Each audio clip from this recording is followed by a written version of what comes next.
2011년 12월 18일 주일입니다. 다음은 땡망 자매님의 글입니다. 오늘 밤 9시쯤 기도할 때 예수님께서 천국에 가자고 말씀하셨습니다. 성령의 무기를 써서 진짜 예수님이 맞는지 확인하고 예수님과 성령님과 천국에 갔습니다. 천국에 가니 바다같이 큰 계곡이 보였습니다. 폭포도 있었습니다. 물이 반짝이며 옅은 무지개 같은 빛이 났습니다.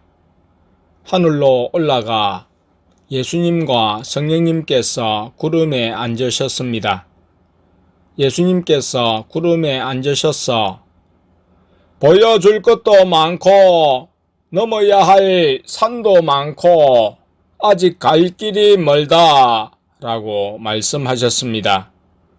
하늘을 걷다가 분홍색 구름을 발견했습니다. 신기해서 예수님께 구름이 왜 분홍색이에요?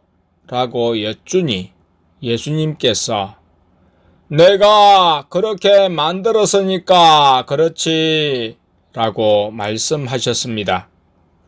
그리고 저번에 갔었던 12진주문을 데려가셨습니다. 그곳이 천국 입구와 연결된 것 같았습니다. 그것까지 보고 예수님께서 지옥 가자고 말씀하셨습니다. 예수님께서 지옥으로 가는 문을 여시니 깊은 구덩이가 보였고 사람의 행상들이 지옥 영혼들이 어둡고 컴컴한 곳에서 고통받고 있었습니다. 예수님께서 내 영의 눈을 만지셔서 어둠 속에서도 볼 수 있게 해 주셨습니다.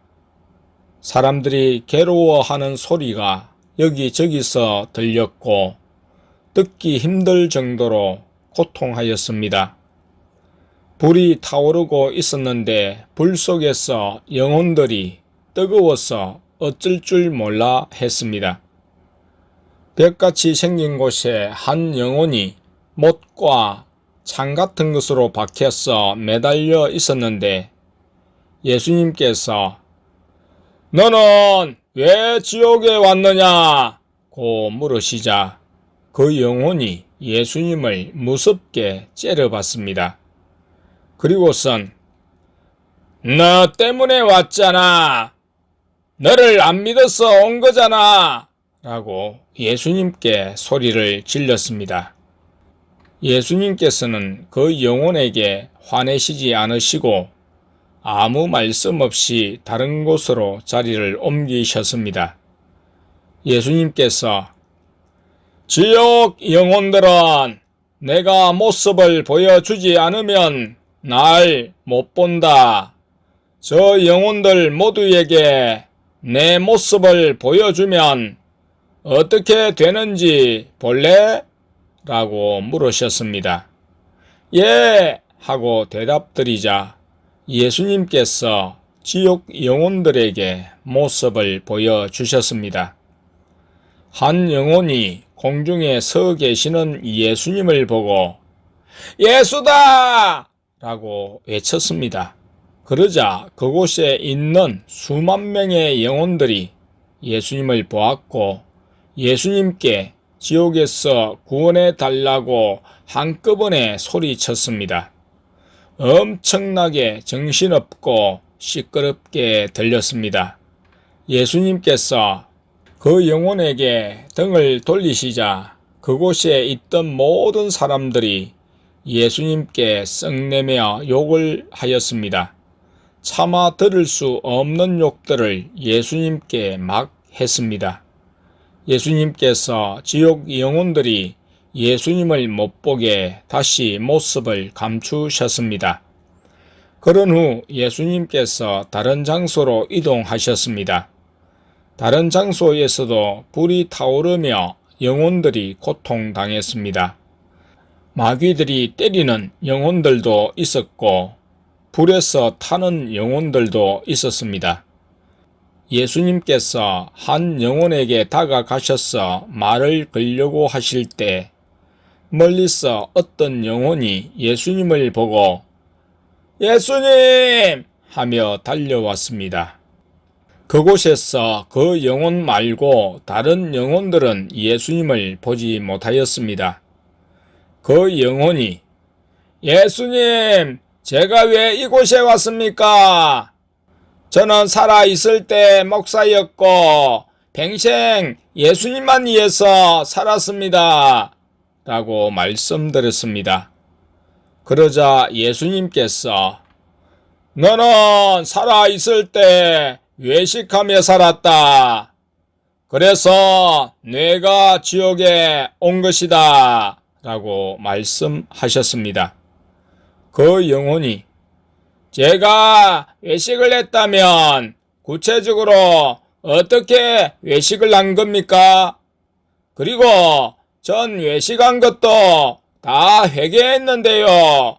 라고 말씀드렸습니다.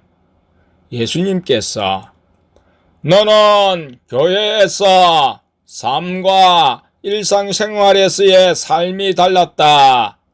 뇌 속에 있는 탐욕과 악한 생각들을 다 감추고 다른 사람에게 안 좋은 모습을 안 보이려고 했다. 그리고 사람 앞에서 거룩한 척을 했다. 사람의 눈치 보며 사람에게 칭찬받으려고 했고 사람 중심이었다. 내 중심이 아니었다. 라고 말씀하셨습니다. 예수님께서 그 영혼에게 등을 돌려 걸어가실 때 그 영혼이 계속 예수님을 따라왔습니다. 다른 영혼들이 불이 뜨거워서 몸부림쳐서 앞을 가로막아도 그 영혼은 예수님을 계속 따라오며 예수님께서 십자가에서 돌아가실 때 옆에 있던 강도도 죽기 직전 예수님을 만나 부끄러운 구원을 받았는데 평생을 예수님을 위해 산 제가 왜 구원받지 못하고 지옥에 왔습니까? 라고 여쭈었습니다. 예수님께서 그 영혼을 돌아보시며 그 십자가에 있던 강도는 적어도 외식하진 않았다. 그리고 그는 자신의 형편없음을 알았다. 그래서 회개할 수 있었다. 자신의 형편없음을 아는 사람은 진심으로 회개할 것이요. 자신의 형편없음을 모르는 사람은 교만하고 회개를 해도 진심으로 할 수 없으며 형식적인 기도만 한다. 내가 어떤 기도를 받을 것 같으냐? 나는 진심으로 하는 기도를 받는다.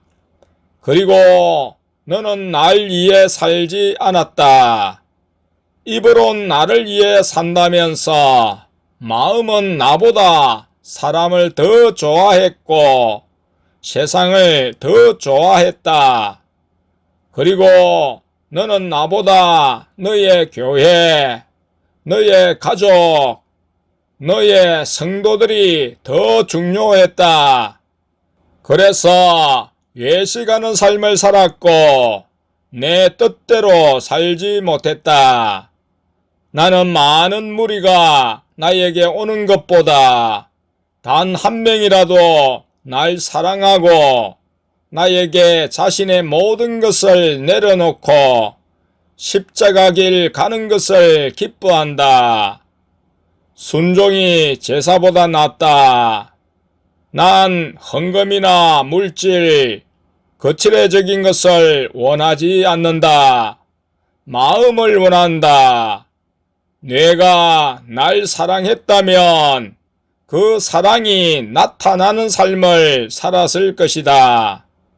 날 믿는다면서 마음은 날 사랑하지 않는 사람은 나에게 합당하지 않다.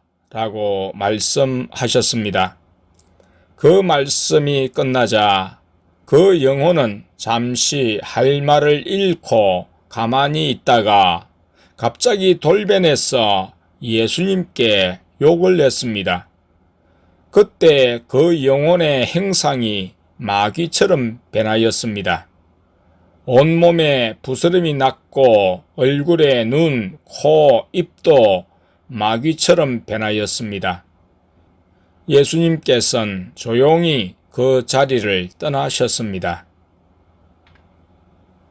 지옥에서 돌아오는 길에 예수님께서 초원교회 성도들도 외식하는 자가 되어서는 안 된다. 지적받지 않으려고 말 안 하고 거룩한 척 할 필요 없다. 책망받지 않으려고 외식하는 자는 처음에 드러나지 않다가 나중엔 결국 그 외식이 드러나서 깨질 것이다. 내가 외식을 다 드러나게 할 것이다. 사람들에게나 나한테나 자신을 포장하지 않고 있는 그대로의 모습을 보여줘야 한다. 또 다른 사람이 지적과 책망 받을 때 판단하지 않고 넓은 마음으로 사랑해 줘야 하며 매일 책망받아도 낙심하지 말고 사명을 가지고 인내하며 희망을 가져야 한다. 그러면 시간이 지나서 반드시 변화될 것이다. 너희가 책망을 잘 받아들이면 마음이 예쁘고 아름답고 순수해질 것이다. 그리고 책망을 통해서만 겸손해질 수 있다. 항상 나에게 순종하려고 하며 지혜롭게 행동해라. 그리고 고난 속에서 평안을 갖도록 애쓰며 성품 중에선 특히 온화한 성품을 배우려고 하여라. 그러면 나중엔 너희가 나에게 듬직한 사람이 될 것이다. 라고 말씀하셨습니다. 예수님께서 일부러 성도님들의 별명을 넣어서 말씀하셨습니다. 예수님께 몇 사람의 별명이 빠졌다고 말씀드리자 예수님께서 걔네는 할 게 없는데 라고 말씀하시고 그럼 걔네는 칭찬 하나씩 해주지 뭐. 땡순이는 잘 인내해서 좋고 땡엄 집사는 나에게 충실해서 좋고 땡차기는 착해서 좋다. 땡땡이는 잘 먹어서 좋다. 라고 말씀하셨습니다. 그 말씀 후 교회로 돌아왔습니다.